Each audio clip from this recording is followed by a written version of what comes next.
জয়ের পিছনে কৃতিত্বটা আসলে কাকে দিতে চান? শান্তর ক্যাপ্টেন্সি সব মিলে যদি আউট কতটুকু মানে মার্ক করতে চান? শান্ত আমার জন্য লাকি ক্যাপ্টেন অলওয়েজ।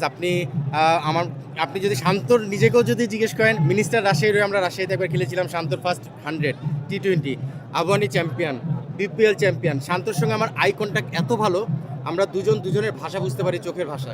তো এই বিষয়টা মনে হয় ক্যাপ্টেন এবং কোচের মধ্যে থাকলে সেই টিমটা রেজাল্ট করার দিকে অনেক এগিয়ে থাকে। তো আমার মনে হয় যে আমরা মাঠে যখন শান্ত ক্যাপ্টেন্সি করে, ডাগ আউটে যখন আমি বসে থাকি, আমাদের আই কন্ট্যাক্ট আমরা বুঝে নিতে পারি আমরা দুজন কী চাচ্ছি।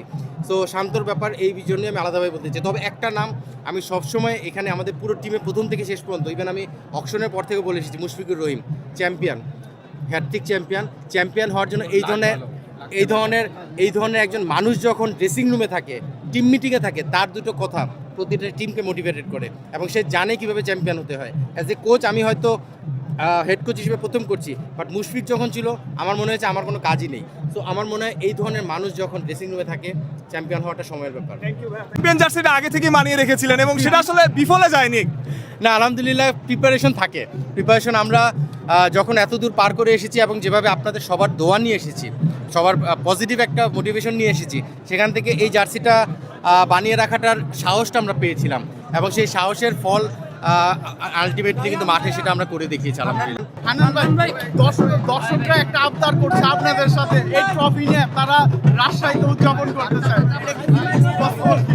দর্শকদের উদ্দেশ্যে বলতে চাই, অপেক্ষা মনে হয় খুব বেশি করতে হবে না। আমরা যে প্ল্যান গতকালকে থেকে সাজিয়েছি, হয়তো আজকের মধ্যে আপনার সেটার আপডেট পেয়ে যাবেন। রাজশাহীতে যারা অপেক্ষা করছে আমাদের জন্য, তাদের জন্য সুখবর নিয়ে খুব শীঘ্রই, এবং প্লেয়াররা এই জার্সি চেঞ্জ করার সময়ও হতে পাবে না, এরকম একটা সময়ের মধ্যে আমরা হয়তো তাদের পাশে পৌঁছে যাবো ইনশাল্লাহ।